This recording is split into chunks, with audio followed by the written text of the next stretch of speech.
Assalamualaikum warahmatullahi wabarakatuh. Apa kabar semuanya? Masih dalam keadaan sehat kan?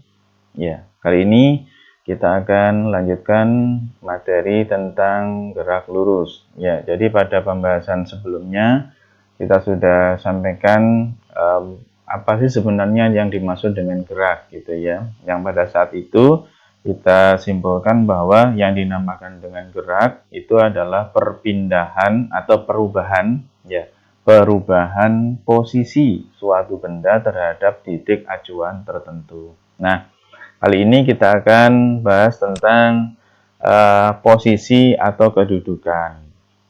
Nah, apa sih sebenarnya posisi atau kedudukan itu? Mari coba kita perhatikan ilustrasi berikut.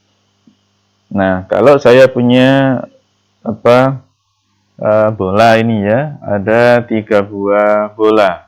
Ya, 3 buah bola ini adalah benda A, kemudian sana benda B, dan itu adalah benda C.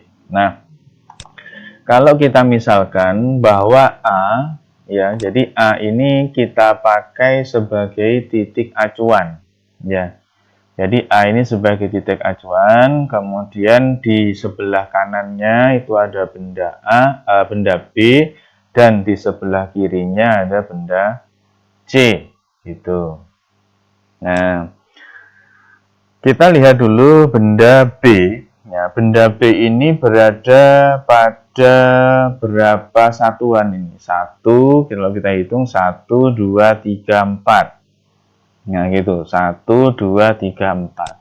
Kalau kita beri permisalan bahwa satu satuan ini, ya, satu strip garis ini kita nilai 1 meter, maka benda B ini terletak 1, 2, 3, 4. 4 meter.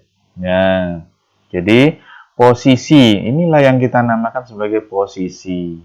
Ya, posisi titik B atau posisi benda B itu adalah 4 meter dari A. Nah, ini posisi itu seperti ini ya. Kemudian kita lihat benda C.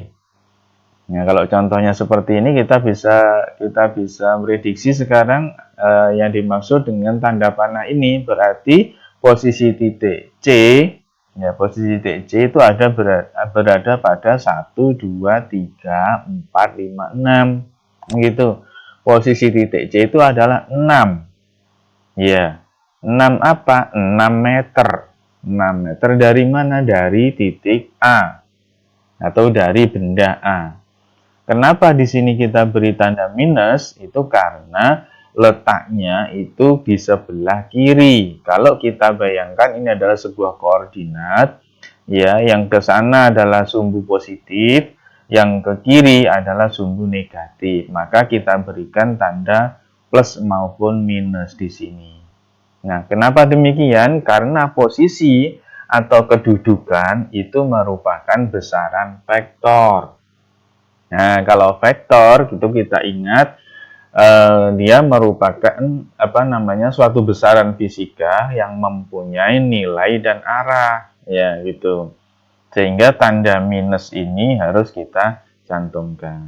Nah, jadi posisi atau kedudukan itu masuk besaran vektor. Nah, gitu. Kemudian berikutnya saya punya jarak dan perpindahan. Nah, inilah yang sebenarnya dua besaran fisis ya. Dua besaran fisis yang hampir sama tapi sebenarnya berbeda, yaitu tadi yang satunya masuk kategori besaran vektor di mana jarak dan perpindahan itu merupakan besaran skalar. Nah, gitu ya. Jadi jarak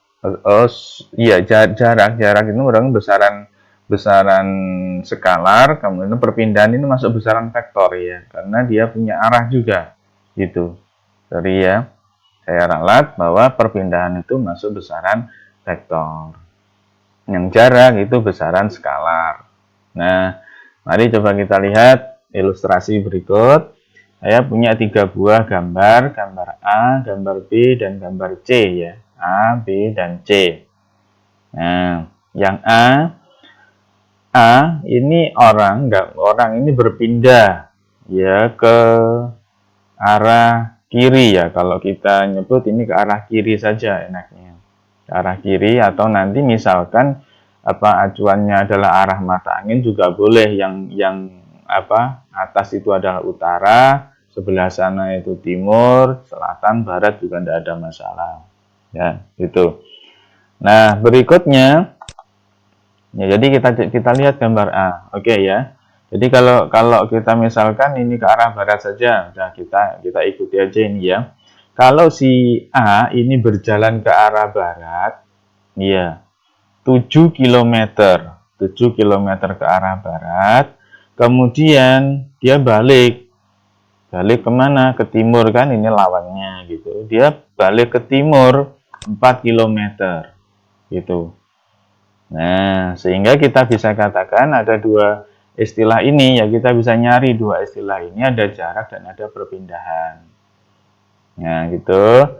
Nah, jarak yang ditempuh itu merupakan lintasan total ya, atau total dari perjalanan si A ini. Yang ke barat 7 km, dia balik 4 km, itu namanya jarak.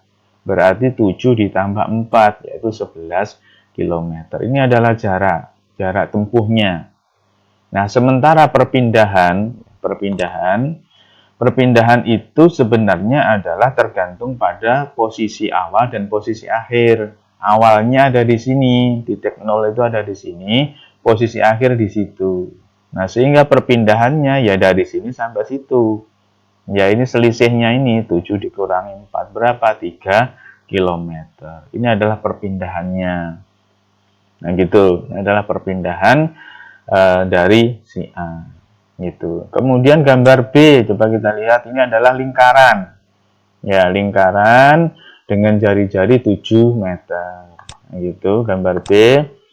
Jarak tempuh kalau si B, ini ya B aja ya. Si B ini mulai berangkat dari titik ini, muter, ya. Mengelilingi lingkaran dengan jari-jari 7 meter ini. Nah, gitu. Maka jarak tempuh yang dilakukan oleh B itu adalah berupa keliling lingkaran. Ya, ini keliling lingkarannya adalah jarak tempuhnya. Lingkaran di mana rumusan keliling lingkaran itu adalah pi dikali dengan diameter atau 2πr. Ya, 2pi dikali jari-jarinya ini. Kalau kita hitung, ya ketemunya adalah 44 meter. Nah, berarti jaraknya berapa yang ditempuh oleh si B ini pada saat mengelilingi lingkaran adalah 44 meter. Nah, sementara perpindahannya berapa? Nih, karena si B ini berangkat dari titik ini, muter ke sana, akhirnya kembali ke titik itu, maka dia tidak berpindah posisi. Dia tidak mengalami perpindahan. Kenapa? Karena awalnya ada di sini dan berakhir di titik ini juga. Gitu. Maka perpindahannya berapa? 0 gitu.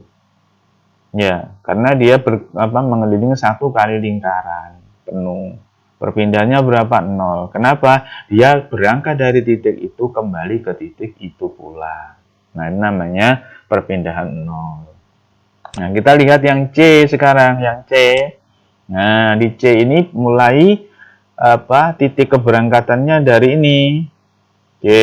Kemudian ke arah sana, ke atas ya, ke atas. Nah, kemudian dia berjalan ke kanan.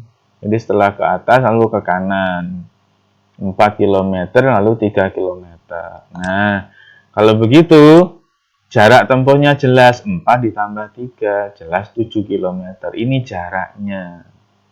Ya, lintasan totalnya inilah yang dinamakan dengan jarak. Sementara perpindahannya berapa? Nah, kalau kita pakai rumusan Pythagoras gampang. 4 dan 3 gandengannya dengan angka 5 gitu. Nah, berarti perpindahannya adalah di mana dia berangkat, di mana dia berakhir, tarik garis lurus, selesai gitu. Yaitu berapa? 5 km. Nah, itulah yang hal-hal penting yang harus kita pahami untuk pengertian dari posisi atau kedudukan, jarak, dan perpindahan. Ya, demikian tutorial kali ini. Kita ketemu lagi pada tutorial berikutnya. Tetap semangat dalam belajar. Assalamualaikum warahmatullahi wabarakatuh.